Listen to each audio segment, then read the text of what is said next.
एक समय की बात है। लक्ष्मी नगर में एक बड़ा जंगल था। उस जंगल में सोनू नाम का एक हिरण रहता था, जिसे जंगल में रहते हुए काफी साल हो गया था। सोनू का इस दुनिया में कोई नहीं था। कुछ महीने पहले ही उसका माँ बाबा गुजर गए थे।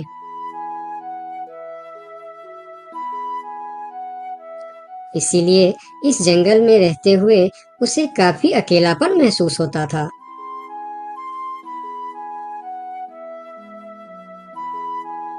कितना बड़ा जंगल है हमारा, लेकिन फिर भी एक अजीब सा अकेलापन महसूस होता है। काश मेरा भी कोई दोस्त होता तो कितना अच्छा होता। तभी वहां से एक तेंदुआ और सियार गुजर रहे थे। सोनू को अकेला देखकर दोनों उसके पास आए और बोलता है, अकेले अकेले क्या कर रहे हो? हमसे दोस्ती कर लो, हम है ना तुम्हारे साथ रहने के लिए। क्या मैं तुम दोनों से दोस्ती कर लूं? तुम लोगों को काम है दूसरे को बेवकूफ बनाना और उनका खाना चुराना और परेशान करना। तुम दोनों से दोस्ती करके मैं गलत चीजों के अलावा और कुछ नहीं सीखने वाला। इससे अच्छा तो मैं अकेले ही ठीक हूँ। अब तुम दोनों यहाँ से जा सकते हो। अभी तो तुम हमारी दोस्ती को ठुकरा रहे हो, लेकिन वक्त आने पर तुमको हमारी दोस्ती की अहमियत पता चलेगी, देख लेना। ये कहकर वह दोनों वहां से चले जाते हैं। उन दोनों के चले जाने के बाद हिरन कुछ देर बाहर बैठा रहा। फिर धीरे धीरे शाम हो गई। तब हिरन भी घर के अंदर चला गया। अगले दिन सुबह जब हिरन अपने घर के बाहर बैठा था, तब हिरन ने देखा कि एक छोटा सा हाथी जो उसकी उम्र का था, वह धीरे धीरे उसके पास आ रहा है और उनके पास आके कहा, कैसे हो प्यारे हिरन? मेरा नाम गोलू है। मैं आज ही इस जंगल में आया हूँ। तुम्हारा नाम क्या है? क्या तुम इस जंगल में रहते हो? मेरा नाम है सोनू और इसी जंगल में मैं जन्म से ही रह रहा हूँ। तुम कहाँ से आए हो? तुम्हारे साथ और कौन कौन है? मैं पास की जंगल से आज ही आया हूँ। मेरा इस दुनिया में कोई नहीं है। क्या तुम यहाँ अकेले रहते हो? हाँ, मैं अकेला ही रहता हूँ। मेरा भी इस दुनिया में कोई नहीं है दोस्त। सोनू, क्या यहाँ कोई ऐसी जगह है जहाँ मैं अपना घर बनाकर रह सकूं? हाँ दोस्त, इस जंगल में ऐसे बहुत से जगह है जहाँ तुम घर बनाकर रह सकते हो। आओ मेरे साथ।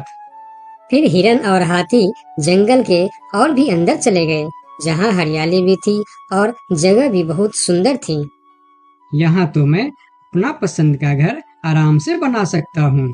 हाँ मेरे दोस्त, और इस काम में मैं तुम्हारी मदद करूँगा। नहीं प्यारे दोस्त, मैं अपना घर खुद बना लूँगा।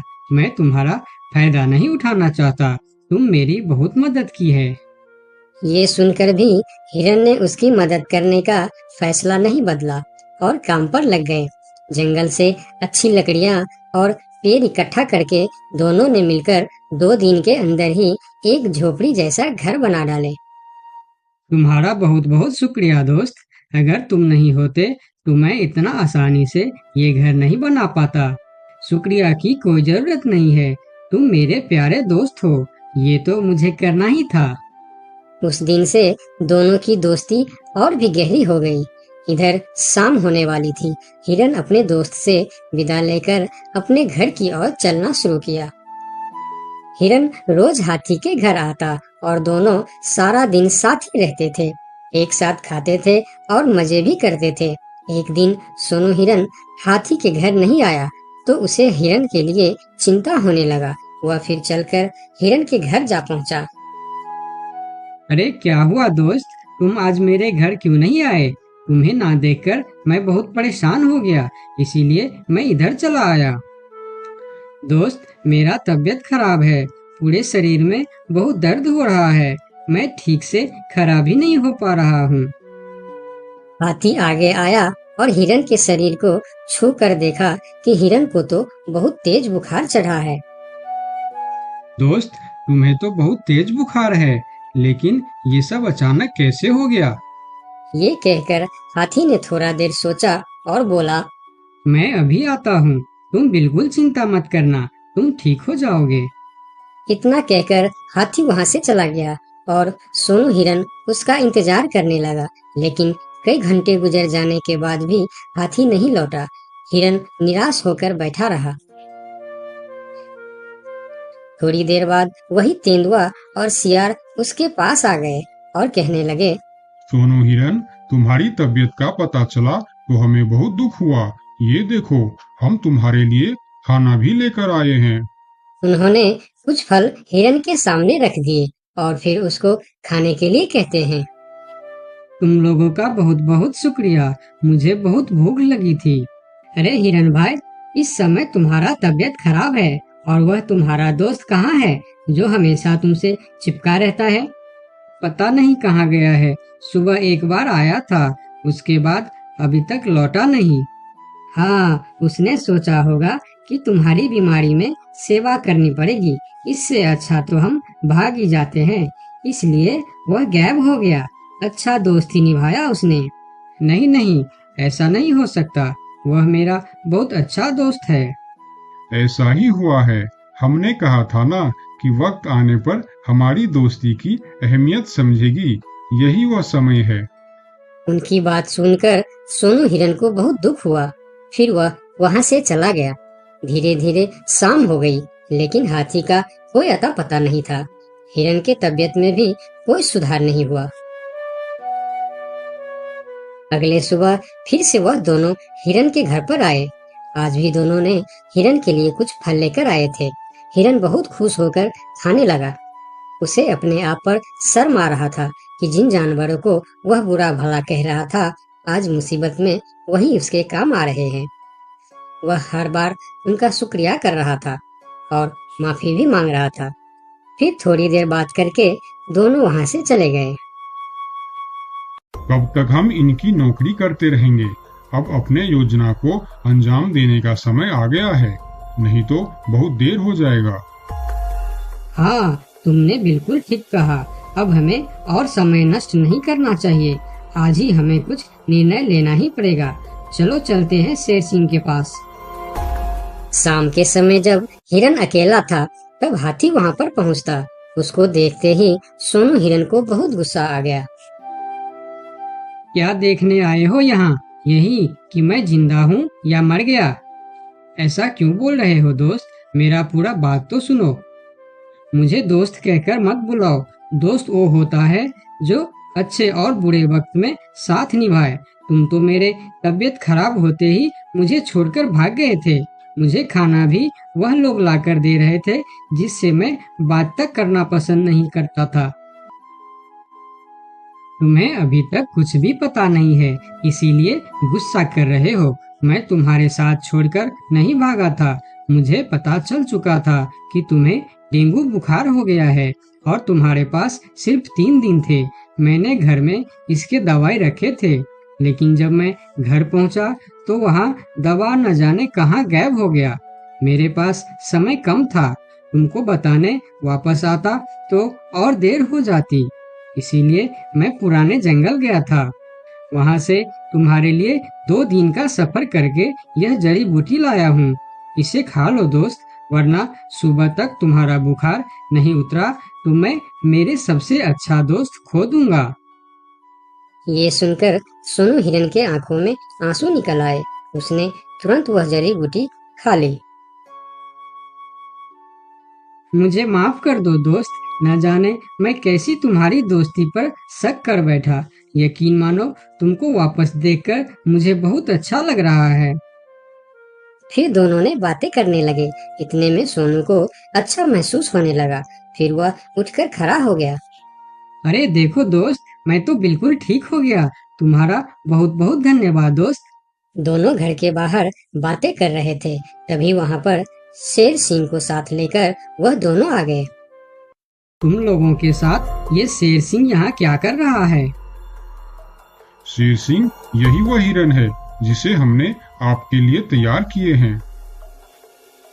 ये सुनकर हिरन डर गया और फिर उसको समझ में आया कि ये दोनों क्यों इसका सेवा कर रहा था।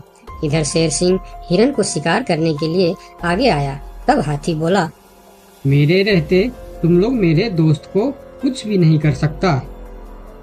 ये कहकर हाथी आगे आया और जैसे ही शेर सिंह ने हिरन की तरफ कदम बढ़ाया, हाथी ने शेर सिंह को जोर का टक्कर मारा और शेर सिंह दूर जाकर गिरा और उसकी कमर का हड्डी टूट गया और वह उठ भी नहीं पाया। यह देखकर तेंदुआ और सियार जल्दी जल्दी वहां से भाग गया। फिर उस दिन के बाद हिरन सुंदरबन के जंगल में एक ठग सियार रहता था। वह बहुत ही निकम्मा और कामचोर था। हमेशा इसी जुगाड़ में रहता कि कहीं कोई मुर्गा मिले जिसे मूर्ख बनाकर उसके साथ ठगी की जाए। एक दिन अरे बंदर भाई, कल रात में मैंने आपको सपने में देखा। अरे रहने दे सियार, तू अपना सपना अपने पास रख और मुझे जाने दे। ऐसा बोलकर बंदर चला गया। धीरे धीरे सारे जानवर सियार की हरकत को जान चुके थे, इसलिए कोई भी जानवर उसकी बातों में नहीं आता था। अब सियार समझ चुका था कि इस जंगल में उसकी दाल नहीं गलने वाली, इसीलिए वह दूसरे जंगल जाने का निश्चय किया और अगले दिन सियार अपने जंगल को छोड़कर दूसरे जंगल की तरफ निकल पड़ा। दूसरी जंगल में पहुंचते ही दिन भर जंगल का जायजा लिया और शाम होते ही एक गधे को देख उसके पास गया और रुककर बोला, गधे भाई, मैं इस जंगल में नया आया हूँ और शाम भी ढल चुकी है। क्या मुझे एक रात रुकने के लिए आपके पास शरण दे सकते हो? हाँ हाँ, क्यों नहीं। अभी तो तुम इस जंगल में नए हो और हमारे लिए मेहमान हो, और मेहमान तो भगवान के समान होते हैं। ऐसे कहते हुए गधे ने सियार को अपने पास रोक लिया और उसे सम्मान के साथ भोजन कराया। भोजन करने के बाद दोनों आपस में बातें करने लगे। सियार ने गधे से बोला, अरे गधा भाई, इस जंगल में पीपल के पेड़ के पास एक तालाब है, जानते हो उसके बारे में? हाँ हाँ, पीपल के पास एक तालाब है। वह तालाब कीचड़ से भरा पड़ा हुआ है। उसका पानी भी बहुत गंदा हो चुका है। यहाँ का कोई भी जानवर उसका पानी नहीं पीता है। सियार ने अपनी आवाज को धीमा करते हुए बोला, क्या तुम जानते हो वह सोने चांदी का तालाब है। उसके अंदर ढेर सारा सोना और चांदी छुपा है और उस तालाब का मालिक मैं ही हूँ। सियार का बात सुन गधे ने चौंक के बोला, ये तुम क्या बोल रहे हो सियार भाई? तालाब भी कहीं सोने और चांदी का होता है? मैं भी ऐसे ही सोच रहा था। मुझे भी इस तालाब के बारे में कोई जानकारी नहीं था, लेकिन कुछ ही दिन पहले मेरे पिताजी मरने से पहले सारे संपत्ति मेरे नाम की। उसमें यह तालाब भी है और आज मैं अपने संपत्ति देखने के लिए ही यहाँ पर आया हूँ। यकीन नहीं होता तो यह थैली में देख लो, जो मैंने अभी इस तालाब से निकाला है। सोने के गहने निकालकर गधे को दिखाया, जो उसे ठगने के लिए उसने अपने साथ लेकर आया था। गहने को देखकर गधे को सियार के बात पर विश्वास हो गया और बोला, अरे हाँ, ये तो सचमुच सोने चांदी का है। तब तो तुम बड़े ही भाग्यशाली हो, इसलिए तुम्हारे पास ये सोना चांदी का तालाब है। अब सियार मन ही मन खुश हो रहा था। उसे तो इसी बात का इंतजार था। गधा भाई, मुझे इस संपत्ति से कोई भी लालच नहीं है। मेरे पास मेरे जंगल में और बहुत सारे संपत्ति है जो मेरे पिताजी ने मेरे लिए छोड़कर गए हैं। मैं तो यहाँ तालाब बेचने के लिए आया था। सोचता हूँ तुम भले जानवर दिखते हो, क्यों ना तुमको ही यह सब बेच दूं। मुझे, यानी यह सोने का तालाब मेरा हो जाएगा और मैं इस तालाब का मालिक बन जाऊंगा। बेचारा भोला भाला गदहा सियार की चिकनी चुपड़ी बातों में बहुत आसानी से आ गया और गधा सियार से सोने का तालाब खरीदने को तैयार हो गया। दोनों के बीच 4 सिक्कों का सौदा तय हुआ। ठीक है सियार भाई, मैं अभी जाकर हिरन के पास से 4 सिक्का लेकर आता हूँ। मेरे पास अपना घर न होने के कारण मैं अपनी सारी कमाई हिरन के पास ही रखता हूँ और जब भी मुझे जरूरत पड़ता है मैं उससे ले लेता हूँ। ठीक है गधे भाई, लेकिन ध्यान से, जंगल में किसी को इस बात का पता नहीं चलना चाहिए, वरना जंगल के सारे जानवर मेरे पीछे ही पड़ जाएंगे। ऐसा बोल सियार गधे को भेज देता है और गधा हिरण के पास जाकर अपना सिक्का मांगता है। गधे भाई, घर में सब ठीक तो है ना? आज आपको अचानक से 4 सिक्कों का क्या जरूरत पड़ गया? अरे वह अपने जंगल में जो तालाब है ना, मैं उसे खरीद रहा हूँ। तालाब खरीद रहे हो? क्या करोगे तुम तालाब खरीद के?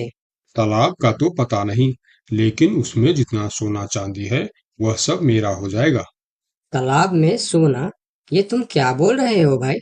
मुझे तो कुछ भी समझ में नहीं आ रहा है। मुझे डर है कि तुम कहीं कोई परेशानी में ना आ जाओ। देखो, तुम मुझसे कुछ भी मत छुपाओ। क्या बात है? साफ साफ बताओ मुझे। हमारे जंगल में एक बहुत ही अमीर सियार आया है। ढेर सारी संपत्ति है उसके पास। और तो और, हमारे जंगल में जो तालाब है ना, जिसे हम लोग गंदा नाली समझकर उसका पानी भी नहीं पीते हैं, उस तालाब में ढेर सारा सोना और चांदी है। उसने तो मुझे उस तालाब से सोने का गहना भी निकाल कर दिखाया है। उसी तालाब को मैं खरीद रहा हूँ। हम दोनों के बीच 4 सिक्कों का सौदा हुआ है। मुझे तो वह सियार मूर्ख ही मालूम पड़ता है, जो इतने सस्ते में सोने का तालाब बेच रहा है। मूर्ख वो नहीं, मूर्ख तुम हो। भला तालाब भी कोई सोने चांदी का होता है? अरे गधा भाई, तालाब से पानी निकलता है, सोना नहीं। मैं भी ऐसे ही सोच रहा था, परंतु उसने मुझे सोने निकाल कर भी दिखाया। गधे भाई, मुझे वह कोई ठग मालूम पड़ रहा है, जो तुम्हारे आंखों में धूल झोंक कर तुम्हें झांसा दे रहा है। मैं एक तरकीब बताता हूँ, जिसे दूध का दूध और पानी का पानी हो जाएगा। कौन सा तरकीब हिरन भाई? तुम ऐसा करो, उस सियार से बोलो कि मेरा हिरन भाई ने कहा है कि लिखा पढ़ी होगा तभी मैं उसे 4 सिक्का दूंगा, और अगर बिना लिखा पढ़ी से ही काम हो जाता है तो मैं सिर्फ एक ही सिक्का दूंगा। अगर वह तालाब सच में सोने की है तो वह लिखा पढ़ी जरूर करेगा, नहीं तो वह एक सिक्के में ही मान जाएगा। हिरण की बात सुनकर गधा हाँ में सिर हिलाया और सिक्का लेकर सियार के पास पहुंचता। सियार भी गधे के आने के इंतजार में उतावला हो रहा था। गधा पहुंचते ही सियार से बोला, सियार भाई, मेरा हिरन भाई ने कहा है, यदि आप लिखा पढ़ी के लिए तैयार हो तो मैं आपको 4 सिक्का दूंगा, वरना बिना लिखा पढ़ी के आप एक सिक्का ले लो और मुझे यह तालाब दे दो। सियार ठग किसी तरह से जल्दी करके सिक्का लेकर वहां से जाना चाहता था। वह बोला, अरे गधे भाई, तुम बड़े अच्छे और भले मालूम पड़ रहे हो। तुमसे क्या लिखा पढ़ी कराना। चलो, तुम एक ही सिक्का दे दो। अब गधे को समझने को कुछ बचा ही नहीं था। गधे को समझ में आ गया कि सियार उसको ठगना चाहता है। ठीक है सियार भाई, कोई भी शुभ कार्य करने से पहले मुंह मीठा करना जरूरी होता है। मैं अभी लड्डू लेकर आता हूँ, आप यहीं रुको। गधा जंगल से 2-3 जानवरों को बुला लाया और सियार की जमकर धुनाई कर दी। किसी तरह सियार वहां से जान बचाकर भाग